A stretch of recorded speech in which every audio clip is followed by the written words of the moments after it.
Proverbe chapitre 17. Mieux vaut un morceau de pain sec avec la paix qu'une maison pleine de viande avec des querelles. Un serviteur prudent domine sur le fils qui fait honte, et il aura part à l'héritage au milieu des frères. Le creuset est pour l'argent et le fourneau pour l'or, mais celui qui éprouve le cœur, c'est l'Éternel.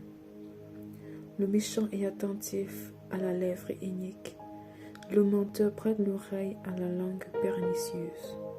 Celui qui se moque du pauvre outrage celui qui l'a fait. Celui qui se réjouit d'un malheur ne restera pas impuni. Les enfants des enfants sont la couronne des vieillards, et les pères sont la gloire de leurs enfants. Les paroles distinguées ne conviennent pas à un insensé, combien moins à un noble les paroles mensongères. Les présents sont une pierre précieuse aux yeux de qui en reçoit. De quelque côté qu'ils se tournent, ils ont du succès. Celui qui couvre une faute cherche l'amour, et celui qui la rappelle dans ses discours divise les amis.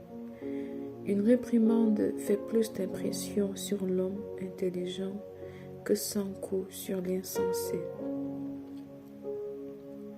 Le méchant ne cherche que révolte, mais un messager cruel sera envoyé contre lui. Rencontre une ours privée de ses petits plutôt qu'un insensé pendant sa folie. De celui qui rend le mal pour le bien, le mal ne quittera point sa maison. Commencer une querelle, c'est ouvrir une digue avant que la dispute s'anime. Retire-toi.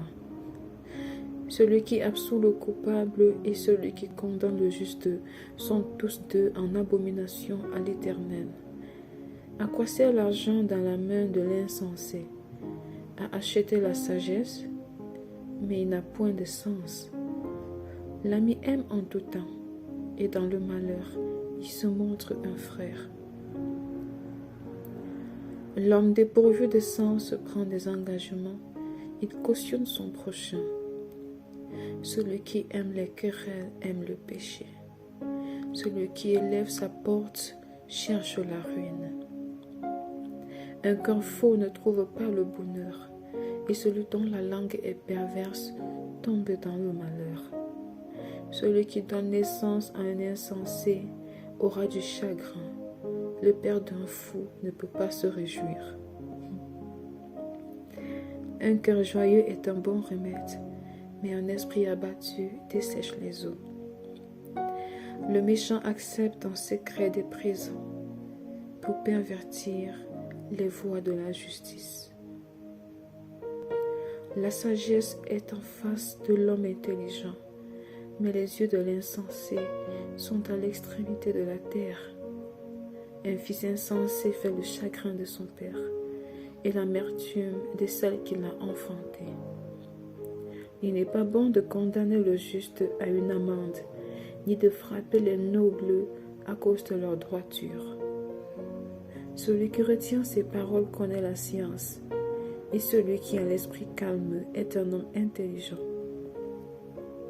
L'insensé même, quand il se tait, passe pour sage. Celui qui ferme ses lèvres est un homme intelligent. Amen.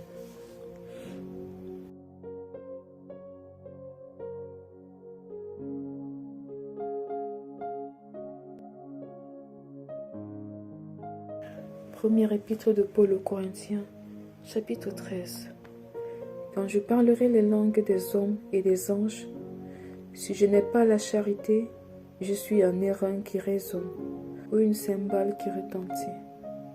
Et quand j'aurai le don de prophétie, la science de tous les mystères et toute la connaissance, quand j'aurai même toute la foi jusqu'à transporter des montagnes, si je n'ai pas la charité, je ne suis rien. Et quand je distribuerai tous mes biens pour la nourriture des pauvres, quand je livrerai même mon corps pour être brûlé, si je n'ai pas la charité, cela ne me sert de rien. La charité est patiente, elle est pleine de bonté. La charité n'est point envieuse. La charité ne se vante point, elle ne s'enfle point d'orgueil. Elle ne fait rien de malhonnête. Elle ne cherche point son intérêt. Elle ne s'irrite point. Elle ne soupçonne point le mal. Elle ne se réjouit point de l'injustice, mais elle se réjouit de la vérité. Elle excuse tout, elle croit tout, elle espère tout, elle supporte tout. La charité ne périt jamais. Les prophéties prendront fin, les langues cesseront, la connaissance disparaîtra, car nous connaissons en partie et nous prophétisons en partie. Mais quand ce qui est parfait sera venu, ce qui est partiel disparaîtra. Lorsque j'étais enfant, je parlais comme un enfant. Je pensais comme un enfant. Je raisonnais comme un enfant. Lorsque je suis devenu homme, j'ai fait disparaître ce qui était de l'enfant. Aujourd'hui, nous voyons au moyen d'un miroir, d'une manière obscure, mais alors, nous verrons face à face. Aujourd'hui, je connais en partie, mais alors je connaîtrai comme j'ai été connu. Maintenant donc, ces trois choses demeurent, la foi, l'espérance, la charité. Mais la plus grande de ces choses, c'est la charité.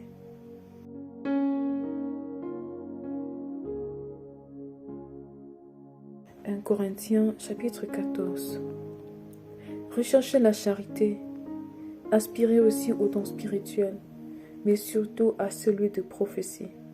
En effet, celui qui parle en langue ne parle pas aux hommes, mais à Dieu, car personne ne le comprend, et c'est en esprit qu'il dit des mystères. Celui qui prophétise, au contraire, parle aux hommes, les édifie, les exhorte, les console. Celui qui parle en langue s'édifie lui-même, celui qui prophétise édifie l'Église. Je désire que vous parliez tous en langue, mais encore plus que vous prophétisiez. Celui qui prophétise est plus grand que celui qui parle en langue, à moins que ce dernier n'interprète pour que l'Église en reçoive de l'édification. Et maintenant, frères, de quelle utilité vous serais-je si je venais à vous parlant en langue, et si je ne vous parlais pas par révélation, ou par connaissance, ou par prophétie, ou par doctrine? C'est les objets inanimés qui rendent un son, comme une flûte ou une harpe, ne rendent pas des sons distincts. Comment connaîtra-t-on ce qui est joué sur la flûte ou sur la harpe? Et si la trompette rend un son confus, qui se préparera au combat? De même vous, si par la langue vous ne donnez pas une parole distincte, comment saura-t-on ce que vous dites, quand vous parlerez en l'air? Quelque nombreuses que puissent être dans le monde les diverses langues, il n'en est aucune qui ne soit une langue intelligible. Si donc je ne connais pas le sens de la langue, je serai un barbare pour celui qui parle, et celui qui parle sera un barbare pour moi. De même vous, puisque vous aspirez au don spirituel, que ce soit pour l'édification de l'Église, que vous cherchiez à en posséder abondamment. C'est pourquoi que celui qui parle en langue prie pour avoir le don d'interpréter. Car si je prie en langue, mon esprit est en prière, mais mon intelligence demeure stérile. Que faire donc? Je prierai par l'esprit, mais je prierai aussi par l'intelligence. Je chanterai par l'esprit, mais je chanterai aussi par l'intelligence. Autrement, si je rends grâce par l'esprit, comment celui qui est dans les rangs de l'homme du peuple répondra-t-il Amen à ton action de grâce, puisqu'il ne sait pas ce que tu dis? Tu rends, il est vrai, d'excellentes actions de grâce, mais l'autre n'est pas édifié. Je rends grâce à Dieu de ce que je parle en langue plus que vous tous. Mais dans l'Église, j'aime mieux dire 5 paroles avec mon intelligence, afin d'instruire aussi les autres, que 10 000 paroles en langue. Frères, ne soyez pas des enfants sous le rapport du jugement, mais pour la malice. Soyez enfants, et à l'égard du jugement, soyez des hommes faits. Il est écrit dans la loi, c'est par des hommes d'une autre langue et par des lèvres étrangères que je parlerai à ce peuple. et ils ne m'écouteront pas, même ainsi, dit le Seigneur. Par conséquent, les langues sont un signe, non pour les croyants, mais pour les non-croyants. La prophétie, au contraire, est un signe, non pour les non-croyants, mais pour les croyants. Si donc, dans une assemblée de l'Église entière, tous parlent en langue, et qu'il survienne des hommes du peuple ou des non-croyants, ne diront-ils pas que vous êtes fous? Mais si tous prophétisent, et qu'il survienne quelques non-croyants ou un homme du peuple, il est convaincu par tous, il est jugé par tous. Les secrets de son cœur sont dévoilés, de telle sorte que, tombant sur sa face, il adorera Dieu et publiera que Dieu est réellement au milieu de vous. Que faire donc, frères, lorsque vous vous assemblez, les uns ou les autres parmi vous? Ont-ils un cantique, une instruction, une révélation, une langue, une interprétation? Que tout se fasse pour l'édification. En est-il qui parle en langue? Que 2 ou 3 au plus parlent, chacun à son tour, et que quelqu'un interprète. S'il n'y a point d'interprète, qu'on se taise dans l'Église, et qu'on parle à soi-même et à Dieu. Pour ce qui est des prophètes, que 2 ou 3 parlent, et que les autres jugent. Et si un autre qui est assis à une révélation, que le premier se taise, quand vous pouvez tous prophétiser successivement, afin que tous soient instruits et que tous soient exhortés. Les esprits des prophètes sont soumis aux prophètes, car Dieu n'est pas un Dieu de désordre, mais de paix, comme dans toutes les églises des saints. Que les femmes se taisent dans les assemblées, car il ne leur est pas permis d'y parler, mais qu'elles soient soumises selon que le dit aussi la loi. Si elles veulent s'instruire sur quelque chose, qu'elles interrogent leur mari à la maison, car il est malséant à une femme de parler dans l'église. Est-ce de chez vous que la parole de Dieu est sortie, ou est-ce à vous seul qu'elle est parvenue? Si quelqu'un croit être prophète ou inspiré, qu'il reconnaisse que ce que je vous écris est un commandement du Seigneur. Et si quelqu'un l'ignore, qu'il l'ignore. Ainsi donc, frères, aspirez au don de prophétie et n'empêchez pas de parler en langue, mais que tout se fasse avec bienséance et avec ordre.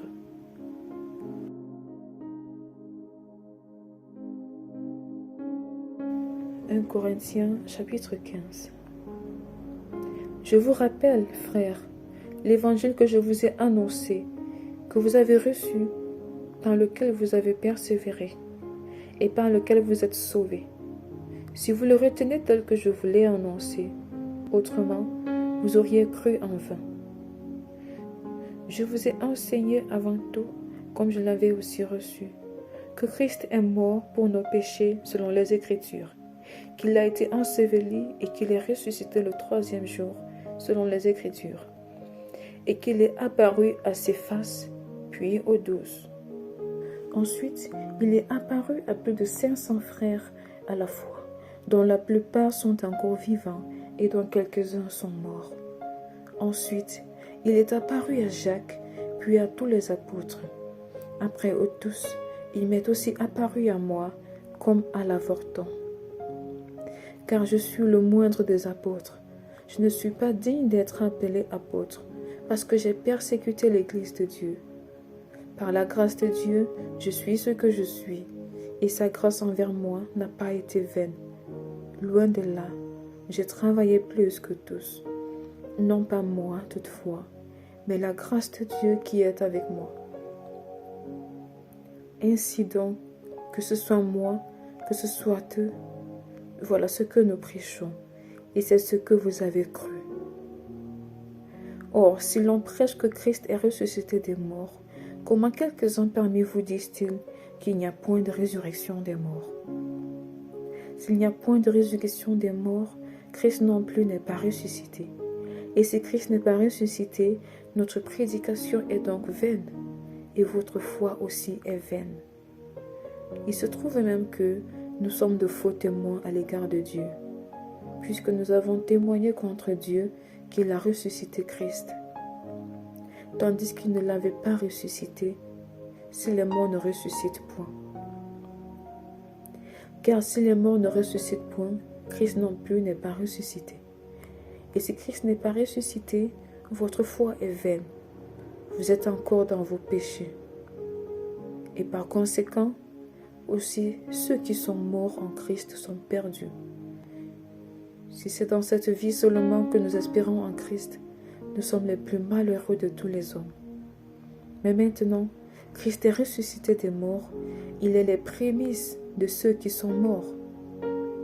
Car, puisque la mort est venue par un homme, c'est aussi par un homme qu'est venue la résurrection des morts.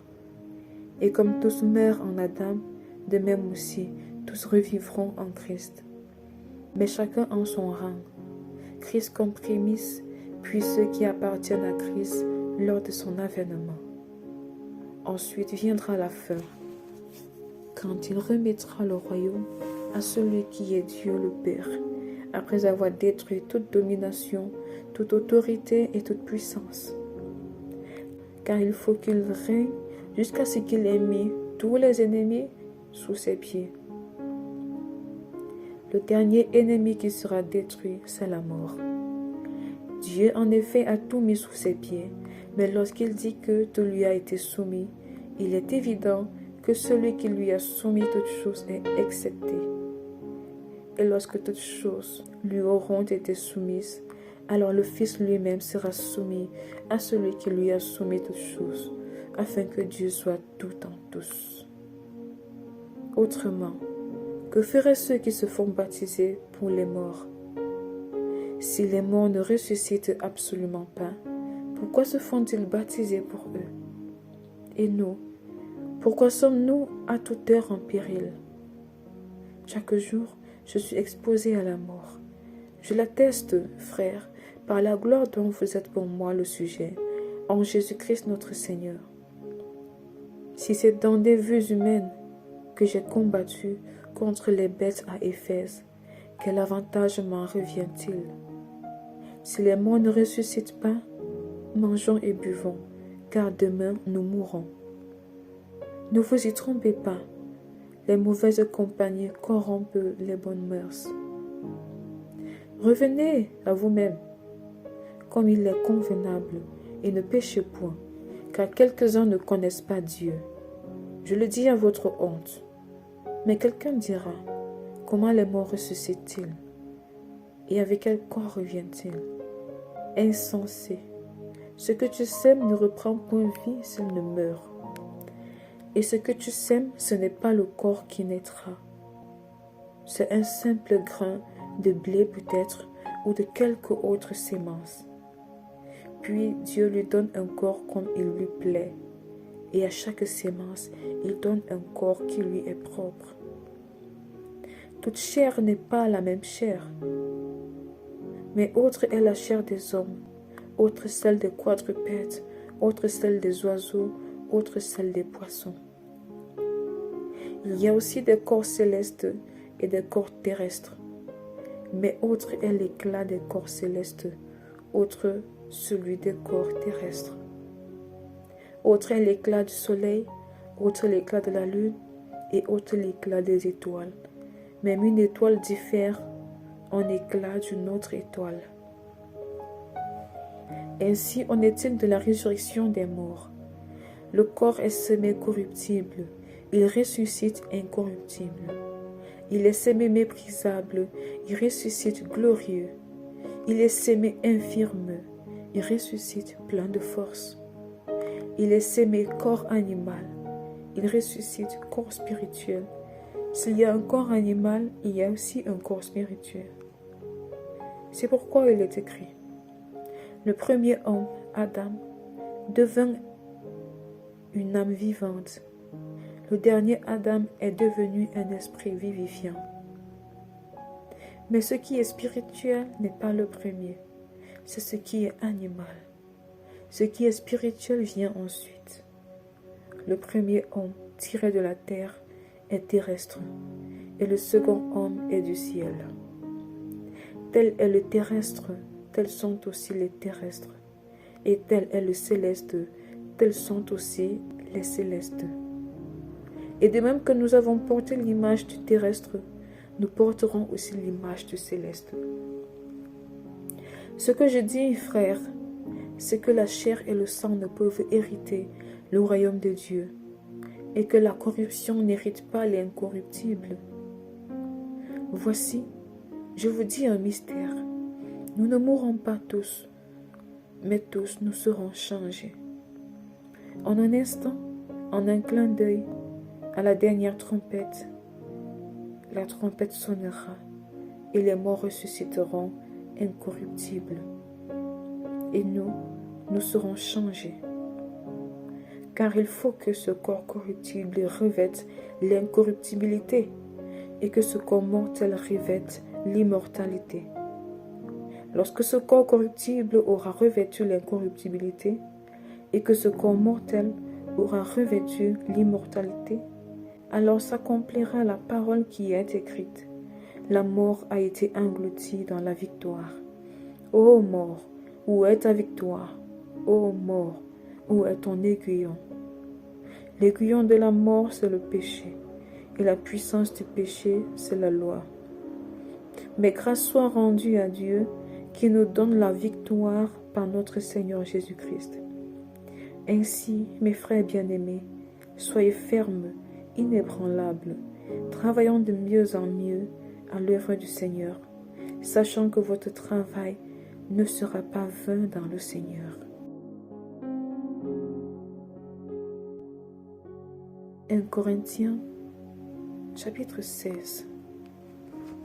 Pour ce qui concerne la collecte en faveur des saints, agissez vous aussi, comme je l'ai ordonné aux églises de la Galatie. Que chacun de vous, le premier jour de la semaine, mette à part chez lui ce qu'il pourra, selon sa prospérité, afin qu'on n'attende pas mon arrivée pour recueillir les dons. Et quand je serai venu, j'enverrai avec des lettres pour porter vos libéralités à Jérusalem, les personnes que vous aurez approuvées. Si la chose mérite que j'y aille moi-même, elles feront le voyage avec moi. J'irai chez vous quand j'aurai traversé la Macédoine, quand je traverserai la Macédoine. Peut-être séjournerai-je auprès de vous, ou même y passerai-je l'hiver, afin que vous m'accompagniez là où je me rendrai. Je ne veux pas cette fois vous voir en passant, mais j'espère demeurer quelque temps auprès de vous, si le Seigneur le permet. Je resterai néanmoins à Éphèse jusqu'à la Pentecôte, car une porte grande et d'un accès efficace m'est ouverte, et les adversaires sont nombreux. Si Timothée arrive, faites en sorte qu'il soit sans crainte parmi vous, car il travaille comme moi à l'œuvre du Seigneur. Que personne ne le méprise. Accompagnez-le en paix, afin qu'il vienne vers moi, car je l'attends avec les frères. Pour ce qui est du frère Apollos, je l'ai beaucoup exhorté à se rendre chez vous avec les frères, mais ce n'est décidément pas sa volonté de le faire maintenant. Il partira quand il en aura l'occasion. Veillez, demeurez fermes dans la foi, soyez des hommes, fortifiez-vous. Que tout ce que vous faites se fasse avec charité. Encore une recommandation que je vous adresse, frères. Vous savez que la famille de Stéphanas est les prémices de l'Achaïe et qu'elle s'est dévouée au service des saints. Ayez vous aussi de la déférence pour de tels hommes et pour tous ceux qui travaillent à la même œuvre. Je me réjouis à la présence de Stéphanas, de Fortunatus et d'Achaïcus. Ils ont suppléé à votre absence, car ils ont tranquillisé mon esprit et le vôtre. Sachez donc apprécier de tels hommes. Les églises d'Asie vous saluent. Aquilas et Priscille, avec l'église qui est dans leur maison, vous saluent beaucoup dans le Seigneur. Tous les frères vous saluent. Saluez-vous les uns les autres par un saint baiser. Je vous salue, moi Paul, de ma propre main. Si quelqu'un n'aime pas le Seigneur, qu'il soit anathème. Maranatha. Que la grâce du Seigneur Jésus soit avec vous. Mon amour est avec vous tous en Jésus-Christ. Amen.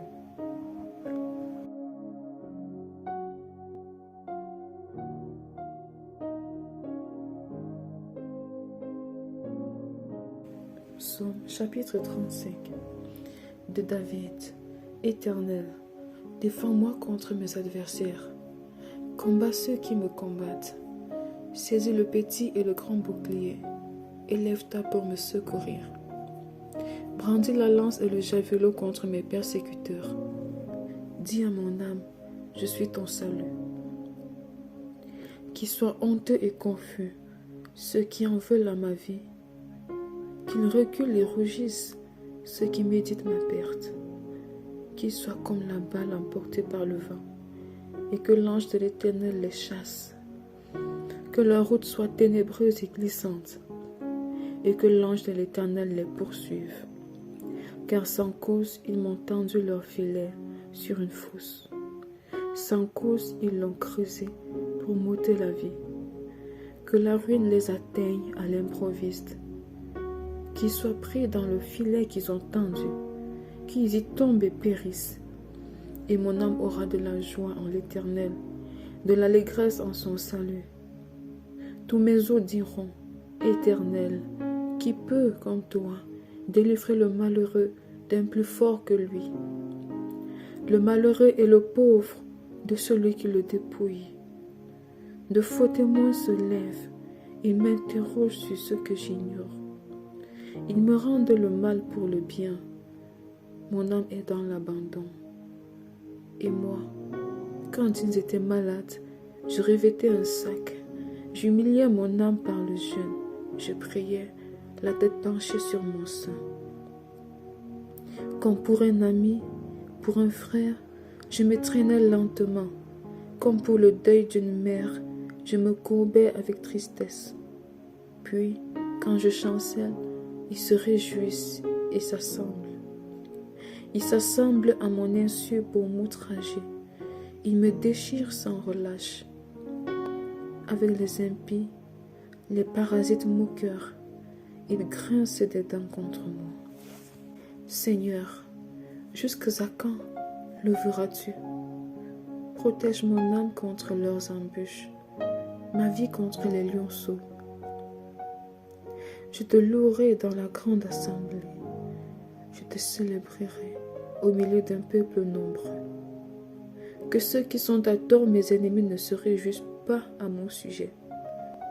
Que ceux qui me haïssent sans cause ne m'insultent pas du regard, car ils tiennent un langage qui n'est point celui de la paix. Ils méditent la tromperie contre les gens tranquilles du pays. Ils ouvrent contre moi leur bouche. Ils disent, « Ah, nos yeux regardent. Éternel, tu le vois. Ne reste pas en silence. Seigneur, ne t'éloigne pas de moi. Réveille-toi pour me faire justice. Mon Dieu et mon Seigneur, défends ma cause. Juge-moi selon ta justice. Éternel, mon Dieu, et qu'ils ne se réjouissent pas à mon sujet. Qu'ils ne disent pas dans leur cœur, « Ah, voilà ce que nous voulions. » Qu'ils ne disent pas, « Nous l'avons englouti. » Que tous ensemble ils soient honteux et confus. Ceux qui se réjouissent de mon malheur, qu'ils revêtent l'ignominie et l'opprobre. Ceux qui s'éloignent, ceux qui s'élèvent contre moi. Qu'ils aient de l'allégresse et de la joie, ceux qui prennent plaisir à mon innocence, et que sans cesse ils disent, exalté soit l'Éternel, qui veut la paix de son serviteur. Et ma langue célébrera ta justice, elle dira tous les jours ta louange.